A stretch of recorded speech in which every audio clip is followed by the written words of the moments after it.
They say love is eternal. But what happens when love dies in tragedy, and the soul is too broken to rest? Deep in the heart of Uganda, where the Nile crashes over jagged rocks, there is a place feared by many, Karuma Falls. And in the mist, they say, she still waits. The wedding that never was. Long ago, in the quiet village of Nyabaira, lived a young woman named Amara, known for her beauty and kindness. Her eyes were soft like river foam, and her laughter was music that echoed through the valleys. Amara was betrothed to Jabari, a brave fisherman who had saved her from drowning when she was a child. Their love was the kind sung about in old songs. The entire village prepared for the wedding. White fabrics were hung on trees, drums echoed in celebration, and the elders blessed the union.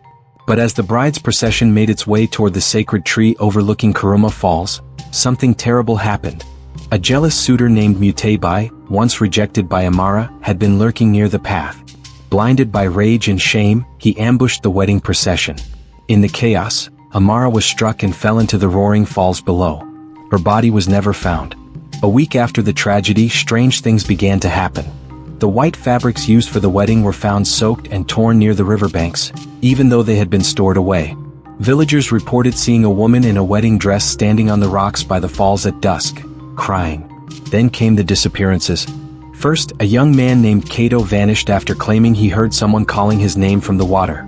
Then another. All were men and all were last seen near Karuma Falls. The village elders consulted a spirit medium, who confirmed their fear. Amara's spirit had not moved on. She had died filled with sorrow and betrayal, her soul bound to the place of her death. As years passed, the legend grew. They called her the Ghost Bride of Karuma Falls. She was said to appear during the full moon, her dress forever soaked, her face half beautiful, half decayed. She would sing a haunting melody that lured men closer, and if they answered her call, she would drag them into the depths, mistaking them for Jabari. No man dared approach the falls after dusk. Children were told, if you hear singing near the river, run. Never answer. Never look back. But legends always tempt the foolish. One rainy season, a man named Odom, a traveling merchant, came to the village. He was skeptical of ghost stories. One evening, ignoring every warning, he went down to the falls, seeking the truth. He returned 3 days later, his hair turned white, his speech broken. He could only whisper, "She's still waiting? She thought I was him. She kissed me and the river turned to blood." Odom never spoke again. He died within a month, his body curled as if drowned from within. Many years later, an old woman appeared in Nyabaira claiming to be the sister of Amara. She brought a pendant Amara used to wear. With the help of the elders, they performed a ritual of release by the falls, singing the wedding song that was never completed. Some say the mist glowed that night, and the waterfall fell silent for a moment. Since then, the ghost bride has not been seen. But on rare nights, travelers still report hearing a woman's voice in the distance, singing and waiting. True love never dies, but neither does sorrow. And if you ever find yourself near Karuma Falls on a moonlit night, don't follow the singing, or you just might find out what it feels like to become a memory. Years after the last sighting, a drought struck Nyabaira. The river receded, exposing jagged stones and debris long hidden by the water. Among them, children discovered a human skull, still adorned with rusted wedding hairpins. The elders wept. It was Amara. Her body had been trapped under the rocks all along. The villagers gave her a proper burial on sacred ground, hoping her spirit would finally rest. But the night after the funeral, the rains returned violently. Thunder cracked across the sky, and the river overflowed, flooding part of the village. In the roaring wind, a voice was heard, not crying but laughing. "She is not free," the old medium whispered. "You buried the bones but not the pain." The haunting changed. Before it was only sightings. Now people began to dream of her. In their sleep, they stood by the falls, hand in hand with a cold bride whose eyes bled. In the mornings, they woke with wet feet and strands of white fabric on their doorsteps. Then villagers discovered Mutebi's tomb desecrated. His skeleton was missing, his grave ripped open as if from beneath. A fisherman later claimed he saw a man's figure floating upright in the water, arms outstretched, dragged beside a woman in white. The bride was no longer crying. She was dancing.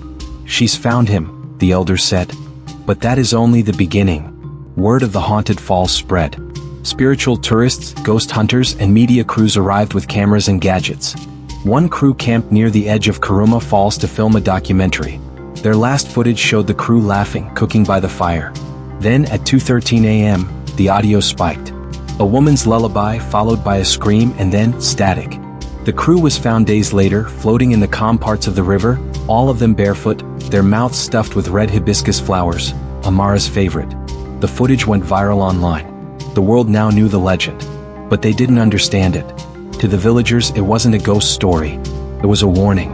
An old man arrived in the village one day, limping, gray-haired, holding a wooden pendant carved in the shape of a dove. It was Jabari. He had not died but run away after the attack, broken by guilt and grief. He had lived in exile, tormented by nightmares. He came back to make peace, ready to join Amara if needed. On the night of the blood moon, Jabari stood by the falls alone. He sang their wedding song, tears running down his face. The water turned still. A woman in white emerged from the mist. She looked young, her face whole again. She held his hand. Then they vanished. The villagers found only the pendant floating in the river. From that day on, the falls were silent. The haunting stopped. Tourists stopped coming. The village began to heal. But some say that when the mist rises and the moon is red, you can still hear the faint echo of wedding drums and see a couple dancing by the riverbank. One dressed in white, the other in tattered brown. The ghost bride is at peace, for now. But never forget, love is powerful. So is grief. And should anyone disturb the falls again, she will return. Some spirits do not seek vengeance. They seek closure. But if denied, they will return with fire and flood, with love and death intertwined. So if you ever stand near Karoma Falls, be still. Be silent.